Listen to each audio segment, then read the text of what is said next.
Copy, sir. Follow 5. Attack area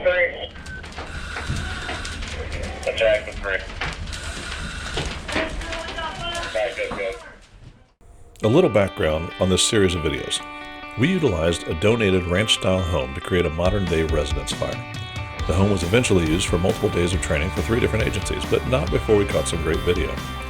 As you will see, we used 3 bedrooms for our filming.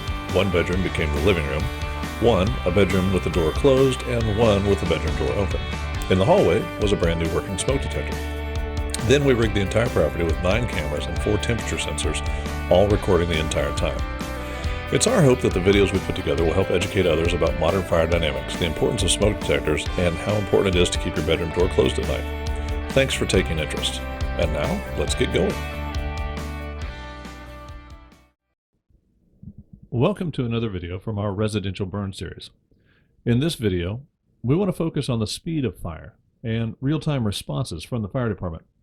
The important takeaway here is that seconds count during a fire, and smoke alarms give you the absolute best chance of survival. So our resident carelessly left a blanket too close to a candle. As a result, the fire begins to flicker while our residents are sound asleep in their bedrooms. Fortunately, the house has a working smoke detector, and the alert sounds at about 4.5 minutes from the time of the fire starting. Looking at our timeline, this is the critical moment when everything starts to happen. Without the smoke detector, everything else is delayed by many minutes, possibly past the point of surviving. The resident hears the smoke detector and wakes up. Even in the open bedroom, the conditions are survivable at this moment, but not for long. In the closed bedroom, conditions are also quite normal and will remain so throughout the next 15 minutes. The resident realizes there is a fire and calls 911 while evacuating everyone from the home. The dispatchers at the Boone County Communication Center begin entering information and confirming location so that resources can be dispatched. At the fire station, crews are asleep, but the equipment sits at the ready. Within 30 seconds of the phone call, the computerized dispatching software has prompted the correct apparatus based on the apparatus status, location, and incident type. Crews are awakened, and they make their way to the apparatus. From the time the 911 call was placed, 2 minutes have passed as the call was processed, dispatched, crews geared up, and crews mounted the apparatus. Depending on the time of day, this can happen quicker, but our goal is always to have the en route time be at a maximum of 2 minutes from the 911 call. This may sound like a lot of time, but it really isn't much time at all for everything that has to happen. So now the crews are on the road. Let's take a look at each of the rooms at this point. The fire room is beyond survivable and burning freely. The open bedroom is also filled with smoke and also beyond the point of being survivable, within only 2 minutes of the smoke alarm sounding. The closed bedroom, well, pretty normal here really.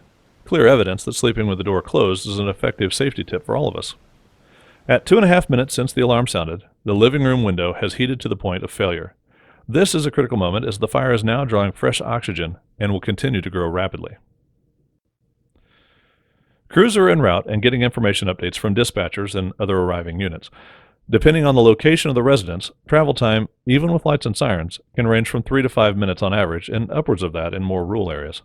The next 3 to 5 minutes will result in rapid fire development, heat increasing in all rooms, and smoke pressurizing all upland areas of the residence. This is a great time to reflect on how important it is to exit the structure as soon as the alarm sounds. There is no time to think things through, no time to see if you can find a bucket of water, no time to grab your laptop or your phone. It's time to get out. As firefighters arrive, they quickly deploy a hand line and make entry into the structure. At a residence fire, crews will perform the following functions as soon as they arrive and in rapid simultaneous coordination. The battalion chief will assume the role of command and coordination. Like a general on the battlefield, the battalion must know what the fire is doing, what all of the crews are doing, and what's going to happen next. Not an easy task where everything changes in a second. An engine crew of 3 to 4 members will pull an attack line and enter the structure focused on putting out the fire and securing egress routes for firefighters and occupants. A ladder crew of 3 to 4 members will enter the structure and begin searching every room for trapped occupants. Even when we are told everyone is out, we still need to search to make sure that nothing was missed in the early chaos and confusion. If we're given an indication that someone might be trapped in a bedroom, we may choose to enter that room via a window from the outside. The second engine crew will bring another hand line into the residence to protect the first crew, protect any exit routes on the stairs, and effect a secondary attack when warranted. The second ladder crew will take on the concern of clearing smoke and heat from the building through forced ventilation, either through the roof or through windows as appropriate. The medic crew also arrives and takes care of any medical needs or victims at the fire. At this point, there are 6 apparatus and 18 people that the battalion chief is watching over and coordinating. Still en route, crews to provide rapid intervention, or RIT, if a member becomes lost, trapped, or injured, and another medic crew. To say the least, it's an overwhelming concert of coordination.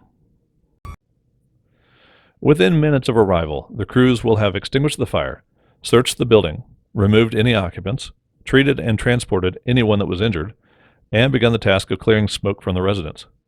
Looking back at our timeline, the only thing you really need to remember from all this is get out. Time is critical and fire moves fast. So check your detectors, have an escape plan, keep the bedroom doors closed, have a meeting place outside. Stay safe and take care.